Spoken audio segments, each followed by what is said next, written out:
পরিষ্কার করে জায়গাটা তো আমি জল আনতে গেছিলাম আর খাবার জল। তো এবার পুরো শিক্ষা শুনছি, শিক্ষা শুনলে পরে আমি নিচে নামছিলাম আর শিক্ষা শুনছি আর আমি উপরে উঠছি, সে দেখি যে হ্যাঁ নিচে পড়ে গেছে, নিচে পড়ে গেছে ঘরটা কাল ধরে স্লিপ কেটে নিচে পড়ে গেছে, পড়ে যায় হ্যাঁ মাথাটা উঠে গেছে। তাড়াতাড়ি কোন জায়গাতে কাজ করছে? আমরা ওই জন্মবাড়ির সামনে। কার কাজ? কাজ হলো উত্তম দেবনাথের কাছে। উত্তম দেবনাথের কাছে। না, মালিকের নাম জানো? মালিকের নাম দেবনাথ, কি দেবনাথ জানি না, মালিক সামনে। হ্যাঁ এবার স্লিপ কেটে রড টান দিতে গেছে, হাত থেকে স্লিপ কেটে দোতলা উপর থেকে পড়ে গেছে। কি নাম তার? তার নাম সুকান্ত। বাড়ি কোন জায়গায়? বাড়ি সুকান্ত বাবু। নাম কি তার?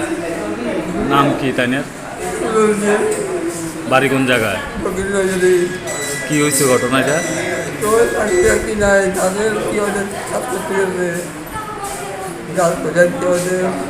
কোন জায়গায় গেছিল গাছ কাটতে? হ্যাঁ সোনাইছড়ি।